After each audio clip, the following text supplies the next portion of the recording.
ఆంధ్ర ఊటీగా పేరుగాంచిన అరకులో అంటేనే ప్రకృతి అందాలకు నెలవు. శీతాకాలం వచ్చిందంటే చాలు అందమైన ప్రకృతి సుందర దృశ్యాలు కనువిందు చేస్తుంటాయి. ప్రకృతి సోయగాళ్ళు మరింత అందాలను తీర్చిదిద్దుతాయి. ఈ ఏడాది కూడా చలికాలం రాకతో అల్లూరు సీతారామరాజు జిల్లాలోని మన్య ప్రాంతం అంతా కూడా సరికొత్త సొగసులతో అలరిస్తుంది.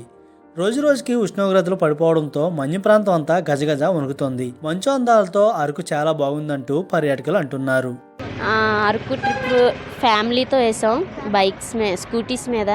కానీ చలి మాత్రం చాలా దారుణం. పిల్లలతో కొంచెం కష్టం, కానీ బాగుంది. ఎంజాయ్ చేయడానికైనా తిరగడానికైనా రావాలి, అందరు ఖచ్చితంగా అరకు రావాలి. ఇప్పుడు అంటే ప్రశాంతంగా హాయిగా ప్రాణం లెగిసి వచ్చినట్టు ఉంది. ఎందుకంటే ఎంత వణికిపోతున్నామో. వచ్చినప్పుడు తెల్లవారుజామున 4 o'clock లెగిసినప్పటి నుంచి చాలా చలి, రూమ్ నుంచి అడుగు ఎట్టలేపాం. కానీ మంటలు రావడం వల్ల చాలా హాయిగా ఉంది మాకైతే, వెచ్చగా కూడా.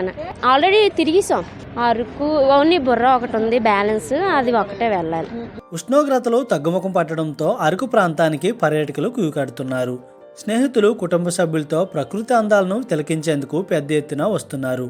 ముఖ్యంగా లంబసింగి, వంజంగి, మాదగద, అరకు, చాపరాయి వంటి ప్రదేశాల్లో పర్యాటకుల తాకిడి బాగా పెరిగింది. మంచు అందాలు తిలకించేందుకు తెల్లవారుజామున పెద్ద ఎత్తున వస్తున్నారు. అక్కడ మంటలు కాసుకుంటూ చలి ఎంజాయ్ చేస్తున్నారు. మరోవైపు ఏజెన్సీలో స్పెషల్ బొంగు బిర్యానీ, బొంగు చికెన్, అరకు తేనె, వలస పూల తోటలు, డ్రాగన్ చెట్లు ఇలా ప్రత్యేక ఆకర్షణగా నిలుస్తున్నాయి.